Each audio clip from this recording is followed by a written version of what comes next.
जब 400 पार की बात आती है तो बहनों और भाइयों, आम आदमी पार्टी और कांग्रेस के इस नापाक गठबंधन को चक्कर आने लगता है, क्योंकि आम आदमी पार्टी और कांग्रेस दोनों मिलकर के भी 400 सीटों पर चुनाव नहीं लड़ पा रहे हैं, और इसीलिए उनको ये भय होता है कि पूछते हैं जनता से कि आखिर 400 पार के जो नारे आपके लग रहे हैं, क्या इसकी हकीकत है? तो जनता जनार्दन से एक ही बात सामने आती है। जनता जनार्दन उनको एक ही जवाब देती है कि जो राम को लाए हैं, जो राम को लाए हैं, जो राम को लाए हैं, बहन और भाइयों, 500 वर्षों के बाद अयोध्या में प्रभु रामलला फिर से विराजमान हो चुके हैं। 500 वर्षों के बाद अयोध्या में रामलला ने अपना जन्मदिन भी मनाया और पावन होली भी खेली, लेकिन कांग्रेस के लोगों को आम आदमी पार्टी से जुड़े हुए लोगों को, इंडी गठबंधन से जुड़े हुए सभी घटकों को इससे उनको बड़ी पीड़ा है। वे कहते हैं कि अयोध्या में राम मंदिर का निर्माण नहीं होना चाहिए था। वे कहते हैं, इनके सहयोगी बोलते हैं, कहते हैं अयोध्या में राम मंदिर बेकार बना। बहन और भाइयों, ये पहले दिन से राम मंदिर के विरोधी रहे हैं, लेकिन भारतीय जनता पार्टी विरासत और विकास की जिस राजनीति को लेकर के 2014 में आगे चली थी, आज उस राजनीति का परिणाम हम सबके सामने देखने को मिल रहा है। हमने 10 वर्ष का नरेंद्र मोदी जी के कार्यकाल को देखा है। इन 10 वर्षों में बदलते हुए भारत को हमने देखा है। एक भारत श्रेष्ठ भारत के रूप में आज उभरा है। दुनिया के अंदर भारत का सम्मान बढ़ा है, भारत की सीमा सुरक्षित हुई है, आतंकवाद और नक्सलवाद की समस्या का समाधान हुआ है।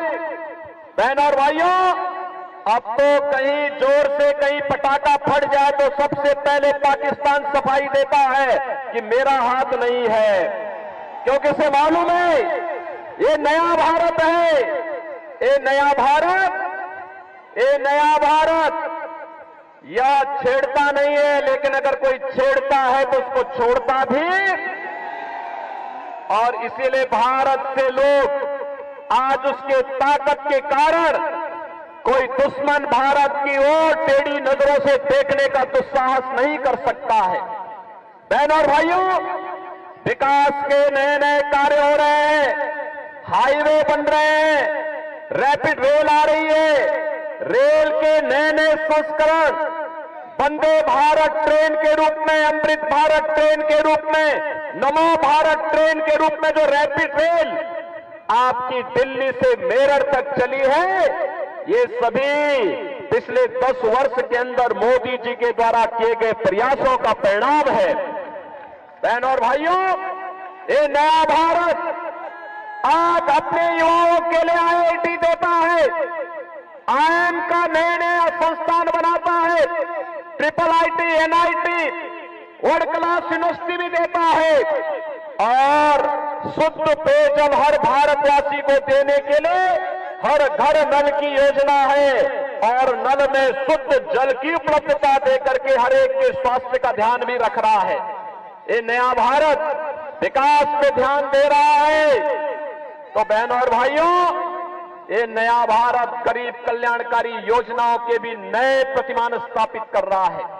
याद करिए, कांग्रेस के समय या दिल्ली के अंदर कोविड के दौरान आम आदमी पार्टी की सरकार, जितने भी दिल्ली के अंदर कामगार थे, श्रमिक थे, प्रवासी नागरिक यहां रह रहे थे, इन लोगों को माइक ले लेकर के बार बार करके धमका करके बाहर कर रही थी, इनके पानी के कनेक्शन काट रही थी, उन्हें उनके राशन कार्ड को जमा करा रही थी। और दूसरी तरफ मोदी जी के नेतृत्व की सरकार है, भारतीय जनता पार्टी की सरकार देश के अंदर 80 करोड़ लोगों को फ्री में राशन की सुविधा उपलब्ध करवा रही है। बहनों और भाइयों, अब तो यूपी, बिहार या उत्तराखंड या देश के किसी भी कोने से कोई व्यक्ति अगर दिल्ली में कार्य कर रहा है, मुंबई में कार्य कर रहा है, बेंगलुरु में कार्य कर रहा है, one nation one ration card की व्यवस्था लागू हो चुकी है। और कार्ड अगर यूपी में बना है तो आप दिल्ली में उस कार्ड से राशन ले सकते हैं। यह सुविधा भी आज हर भारतवासी को one nation one ration card के माध्यम से मोदी जी ने उपलब्ध करवाई है। एक तरफ भारत अपनी 80 करोड़ जनता को फ्री में राशन दे रहा है और दूसरी तरफ पाकिस्तान 23 करोड़ लोग भूखे तड़प रहे हैं। 1 किलो आटा के लिए कैसे छीना झपटी होती है, जैसे मोहल्ले के अंदर कुछ जीवों को हम एक रोटी के टुकड़े के लिए लड़ते हुए देखते हैं। बहनों और भाइयों, इसीलिए मैं कहना चाहता हूं, जो लोग स्वतंत्र भारत में रह करके पाकिस्तान का राग नाप रहे हैं, वे भारत के अंदर बोझा क्यों बनते हैं? जाए पाकिस्तान में जाए, उनको भीख मांगने के लिए पाकिस्तान कंगाली का जीवन जीने के लिए मजबूर जरूर कर देगा। बहनों और भाइयों, 60 करोड़ लोग देश के अंदर 5 लाख रुपए की स्वास्थ्य बीमा का लाभ प्राप्त कर रहे हैं और मोदी जी ने घोषणा की है। बहनों और भाइयों, मोदी जी ने घोषणा की है, तीसरी बार सरकार बनते ही 70 वर्ष से ऊपर के प्रत्येक व्यक्ति को हम लोग 5 लाख रुपए की स्वास्थ्य बीमा का, आयुष्मान का कार्ड की सुविधा उपलब्ध करवाएंगे। बहनों और भाइयों, आप में से बहुत सारे लोग ऐसे होंगे जो गांव में किसान हैं। 12 करोड़ किसानों के लिए किसान सम्मान निधि, 12 करोड़ घरों में शौचालय का निर्माण, 10 करोड़ गरीब परिवारों को उज्ज्वला योजना के कनेक्शन और 4 करोड़ गरीबों के मकान। और मोदी जी ने घोषणा की है कि इस बार जैसे ही आएंगे, अगले 5 वर्ष के अंदर सभी गरीबों के मकान, एक एक मकान उन सभी बाकी बचे हुए लोगों को उपलब्ध करवाने का कार्य भी करेंगे। बहनों और भाइयों, ये है सरकार, सुरक्षा भी है, सम्मान भी है और साथ साथ विकास भी है और गरीब कल्याण भी है। ये दिल्ली के अंदर आम आदमी पार्टी ने देश की राजधानी को क्या बना दिया है। बहनों और भाइयों, आप याद करिए, 2017 के पहले तुलना आगे से कहीं और से नहीं, मैं कहता हूं, चैलेंज करता हूं आजवादी पार्टी से, वो और से नहीं, दिल्ली के अंदर मात्र 1.25 करोड़ की आबादी निवास करती है। उत्तर प्रदेश में 25 करोड़ की आबादी निवास करती है। उत्तर प्रदेश में केवल गाजियाबाद और नोएडा से ही दिल्ली की तुलना कर लो, आपको लगेगा कि उत्तर प्रदेश तो एक नया लोक बन चुका है भारतीय जनता पार्टी की सरकार में और दिल्ली को इस आम आदमी पार्टी ने नरक बना के रख दिया है। न यहां सफाई होती है, न जनता को बुनियादी सुविधाएं मिलती हैं, न यहां पर इस सरकार के द्वारा कोई विकास का एजेंडा है। केवल कोरी झूठी घोषणाएं करते हुए नित नए भ्रष्टाचार के मामलों में आम आदमी पार्टी ने पूरी राजनीति को और अपने आका, अपने गुरु अन्ना हजारे को भी धोखा देने का काम किया है। ये वही लोग हैं, जब दिल्ली मेरठ 12 लेन के एक्सप्रेसवे के निर्माण का कार्य हुआ था, दिल्ली की आम आदमी सरकार ने कहा कि हम कोई सहयोग नहीं करेंगे, यानी इंफ्रास्ट्रक्चर के लिए उन्होंने मना किया। और इसके लिए भारतीय जनता पार्टी की केंद्र की सरकार को, मोदी जी को, गडकरी जी को कोर्ट में जाना पड़ा। फिर कोर्ट को कहना पड़ा कि सरकार पैसा दे। भारत सरकार ने कहा पैसा हम देंगे, ये सहमति तो दें, लेकिन उन्होंने अपना शेयर दिल्ली की आम आदमी पार्टी की सरकार ने नहीं दिया। ये रैपिड रेल बन रही है। मुझे याद है 2017 के पहले मेरठ से दिल्ली की दूरी 4 घंटे में तय होती थी। आज रैपिड रेल बनने के बाद मात्र 45 मिनट में आप इस दूरी को तय कर सकते हैं मोदी जी के कारण। लेकिन रैपिड रेल के लिए भी आम आदमी पार्टी की दिल्ली की सरकार ने रोड़े अटकाए थे। सरदेव अटल जी के समय में इस दिल्ली के अंदर मेट्रो का कार्य हुआ था और मेट्रो के मार्ग में भी आम आदमी पार्टी यहां पर जगह जगह बैरियर लगा करके उस कार्य में बाधा पैदा करती रही। ये विकास के लिए नहीं, ये भ्रष्टाचारियों का एक गठबंधन है, इंडी गठबंधन। ये भारत की आस्था के साथ खिलवाड़ करने वाला गठबंधन है, भारत के अंदर विरासत को अपमानित करने वाला गठबंधन है और पाकिस्तान का राग अलापने वाले हैं। आपने देखा होगा जब सिटीजनशिप अमेंडमेंट एक्ट को लेकर के भारतीय जनता पार्टी की केंद्र की मोदी जी की सरकार ने देश के अंदर पाकिस्तान, बांग्लादेश और अफगानिस्तान से आए हुए हिंदू, सिख, बौद्ध, जैन, पारसी और ईसाई समुदाय के पीड़ित समुदायों को नागरिकता देने के लिए कदम उठाया। शाहीन बाग में कई महीनों तक आम आदमी पार्टी के लोगों ने षड्यंत्र के तहत यहां पे धरना कराया था, उग्र धरना कराया था।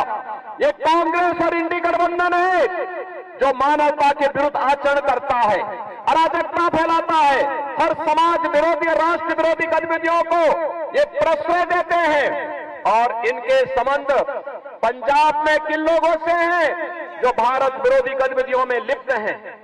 शाहीन बाग की घटना और शाहीन बाग की घटना के बाद जिस प्रकार से इस दिल्ली को दंगों की आग में झोंकने का काम इन्होंने किया था, ये किसी से छुपा हुआ नहीं है और इसीलिए तो बहनों और भाइयों, इंडी गठबंधन इस समय घबराया हुआ है तो यूपी के बुलडोजर से घबराया हुआ है।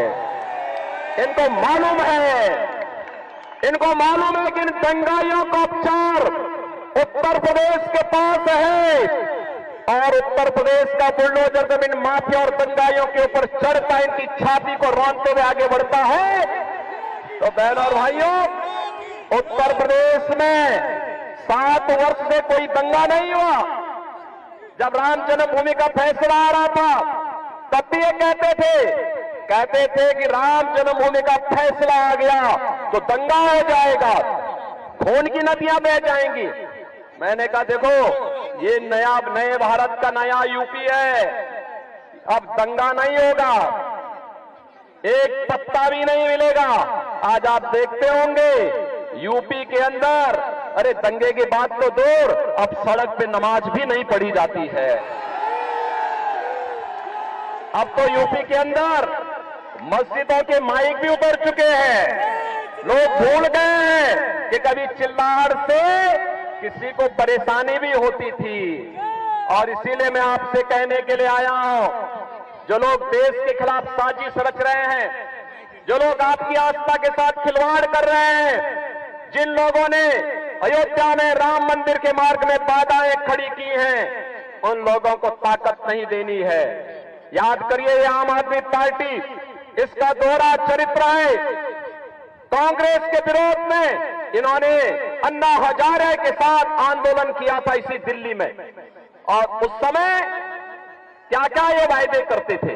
आज कौन ऐसा नेता है, देश की पहला राजनीतिक दल आम आदमी पार्टी, जिसके खिलाफ भ्रष्टाचार की चार्जशीट दाखिल हो रखी है। देश के अंदर अगर आपको देखना है, कोई टॉप टू बॉटम सभी लोग भ्रष्टाचार में लिप्त हैं, वो दिल्ली में आम आदमी पार्टी है। और इसीलिए मैं आपसे कहना चाहूंगा कि देश की राजधानी को परिमार्जन करने, इसकी शुद्धिकरण के अभियान को फिर से हमें अब इनको ताकतवर नहीं बनने देना है। बहनों और भाइयों, अगर आपका वोट इनको पड़ेगा तो ये लोग रक्त बीज जैसे फैल करके पूरे देश की एकता के लिए, अखंडता के लिए खतरा पैदा करेंगे। हमें देश के खिलाफ षड्यंत्र करने वाले लोगों को बेनकाब करना है। भारत की विरासत को अपमानित करने वाले लोगों को पूरी तरह बेनकाब करना है। भारत के विकास में बैरियर बने हुए लोगों को, उनके बैरियर को हटाना है। गरीब कल्याणकारी योजनाओं में बाधक बने हुए लोगों को पूरी तरह बेनकाब करना है और लोकतंत्र ने ताकत आपको दी है, लोकतंत्र की इस ताकत का उपयोग करिए। मैं आपसे अपील करूंगा कि बहनों और भाइयों, देश आपका है, वोट भी आपका है, आस्था भी आपकी है और फैसला भी आपका है। एक वोट भारत को आत्मनिर्भर भारत और विकसित भारत बना सकता है अगर मोदी जी के हाथों में आता है, कमल खिलता है तो। और बहनों और भाइयों, अगर गलत जगह बटन दबेगा तो बहनों और भाइयों, अभी तो अरविंद केजरीवाल और उनकी टीम ही झाड़ू लगा रही है, कल आपको भी झाड़ू लगाने के लिए मजबूर होना पड़ेगा। इसलिए कोई ऐसा काम मत करना जो हम सबके लिए समस्या खड़ी कर दे। और इसीलिए देश की आवाज के साथ हमें जुड़ना है। पूरे देश के अंदर जो आवाज है, पूरे देश का जो स्वर है, उस स्वर के साथ हम भी जुड़ेंगे कि जो राम को लाए हैं, जो राम को लाए हैं, और इसके बाद मथुरा की ओर भी जाएंगे, बोलेंगे ना? सहमत है ना? तो फिर मैं आपसे अपील करूंगा, ये पूर्वी दिल्ली में भारतीय जनता पार्टी ने श्री हर्ष मल्होत्रा को अपना प्रत्याशी बनाकर के उतारा है। बहनों और भाइयों, श्री हर्ष मल्होत्रा भारतीय जनता पार्टी के बहुत पुराने कार्यकर्ता है। एक यहां के पार्षद के साथ ग्रुप में कार्य करते हुए मेयर तक के पद को इन्होंने सुशोभित किया।